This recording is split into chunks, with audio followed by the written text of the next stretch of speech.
This is me in Caraway's secret test kitchen in New York City, and this is me talking to their VP of marketing about how they're scaling with Meta ads in 2025. This has been a top performer for us. We cannot beat it. You're not using any outside agencies. I mean, last year we set records. Like, I think we had over 300 ads live in our account. Welcome back to Ad Spend. Let's get cooking.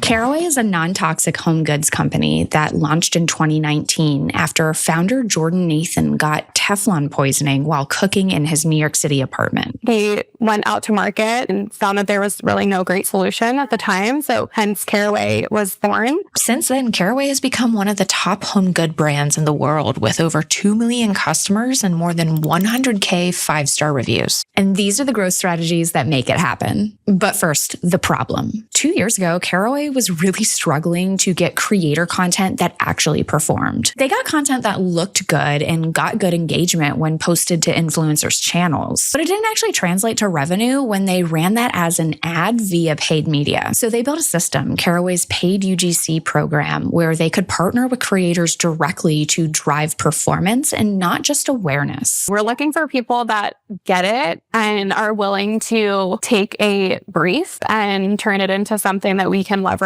on paid media. And last year, partnership ads with creators through this platform made up 40% of their budget on Meta overall, making it the most scalable and top performing creative in the ad account. So this is what this process looked like. Let's first talk about their team. The growth team at Caraway is split into 4 pods: paid acquisition, retention, offline, and partnership. And paid acquisition is where all things paid social, paid search, and growth creative live, including the paid UGC program. And on their acquisition pod, they have a director of growth, a senior growth marketing manager, a growth marketing manager, and a performance creative manager. And I think a really interesting thing about your team specifically is that you're not using any outside agencies, to my understanding, for your creative. Everything is in-house. No one knows your brand better than you know your brand, and no one cares more than your internal team members. It's not to say that we don't have agency partners in other areas of business, like we certainly do, but with paid ads specifically, we've just decided to partner very closely with Meta on strategy and getting feedback and keeping a pulse on, what other brands are seeing. Now, another really interesting nugget about this program is that it is completely separate from their ambassador influencer team,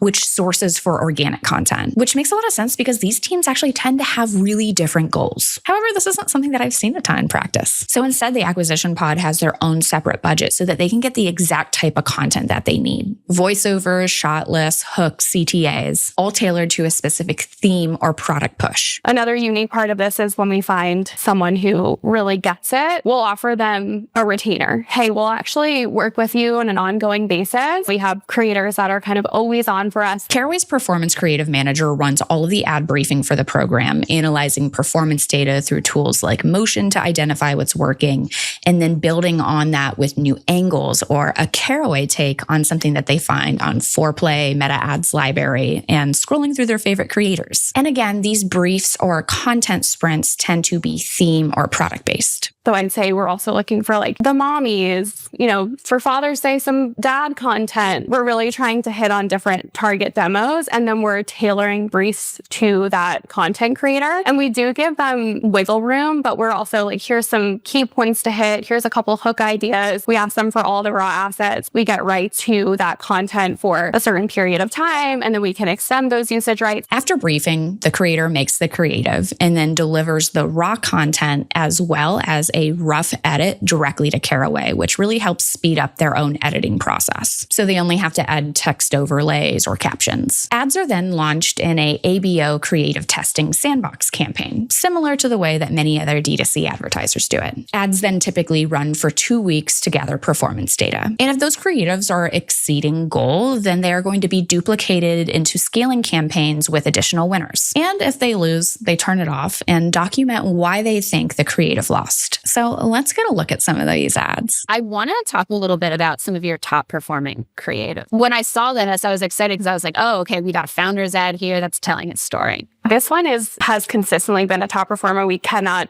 beat it. Now, this ad opens up with a deeply personal story. I call this the personal history hook, which is a really great way to draw people into your story without being overly salesy. And the second part of the ad actually jumps into the research that Jordan himself did, which also is going to provide really important education and context about Teflon for viewers. And another thing that's kind of crazy is that Caraway isn't mentioned until second 37, except in the hook, of course. And a few times they actually mentioned this phrase, forever chemicals, which also really packs a punch. It was one of the stickier things that I found inside the ad. So this is a unique one. That's that, cutting board. Let's just show you how much plastic you're eating.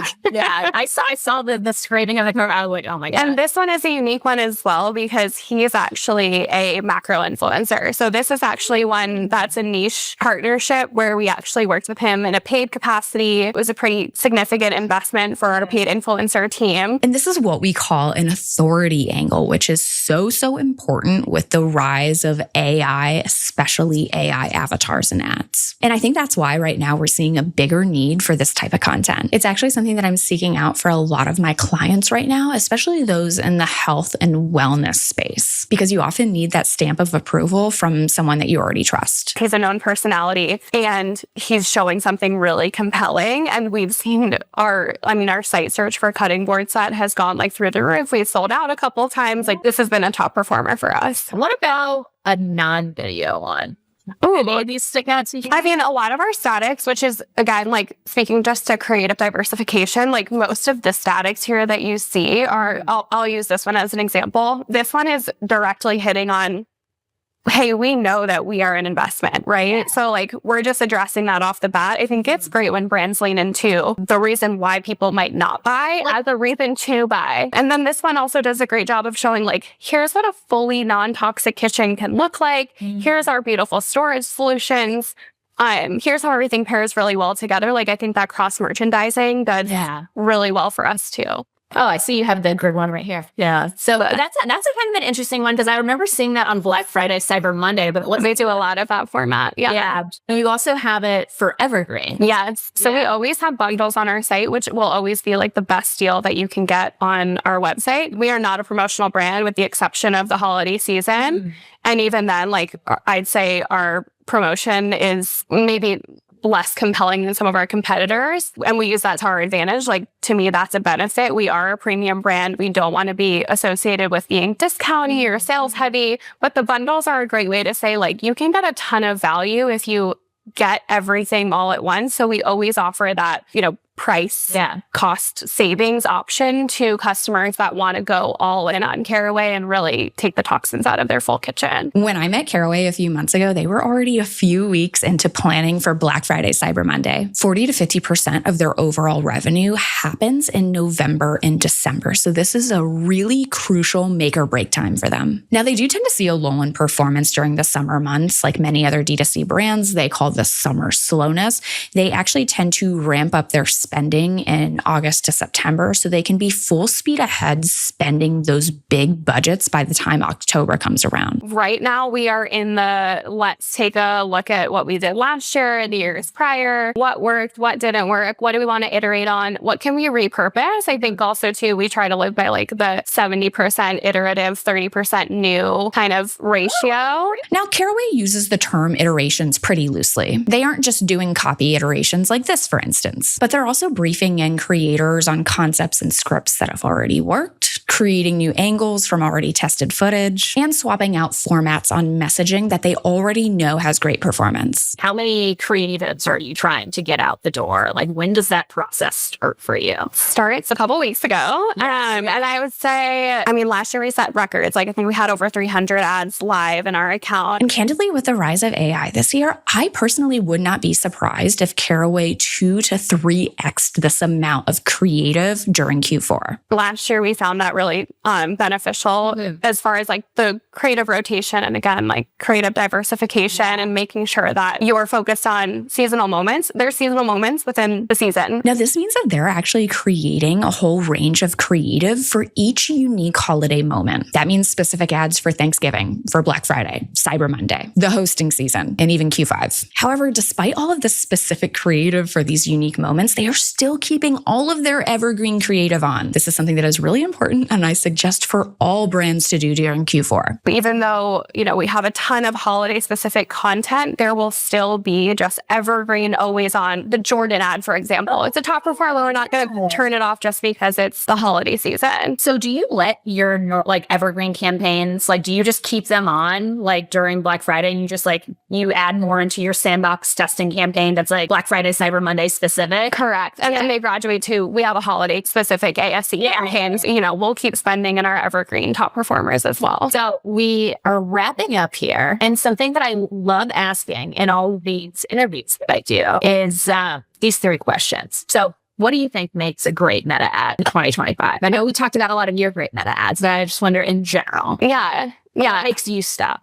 I think still what makes people stop is something that doesn't look like an ad, because you're going to watch it and not feel like you're being sold something. So to no one's surprise, I think having a really solid hook to get someone to stop and watch and have some curiosity, that is key. But on the flip side, some of our ads are inherently very ad looking. It's very pretty, I wouldn't think of Caraway and think ugly ads. Although the ugly ones really do work. What is something that you wish you learned earlier, or you wish people who are starting to become media buyers in 2025? Content is king. Now it's creative diversification to appeal to the largest TAM that is relevant to your product, and just not being scared to push the boundaries on creative as well. Final one. If you could then give one piece of advice to a brand that's starting off on Meta, in the next few months, what's one thing that you would want them to know? It could be customers, it could be really small micro influencers or content creators to represent your brand, who would be excited and authentic in talking about your brand and bringing your product to life and showing those different use cases. And there might not always be one, but you should start to pull on those threads over time. Our elevated UGC, I think that was a swing that we took, because prior to that, the normal iPhone lower res UGC was really working for us. So that's a test. And now we're iterating on it because it has worked for us. And that's it for the 3rd episode of Ad Spend. I'll see you guys next week. Love you. Bye.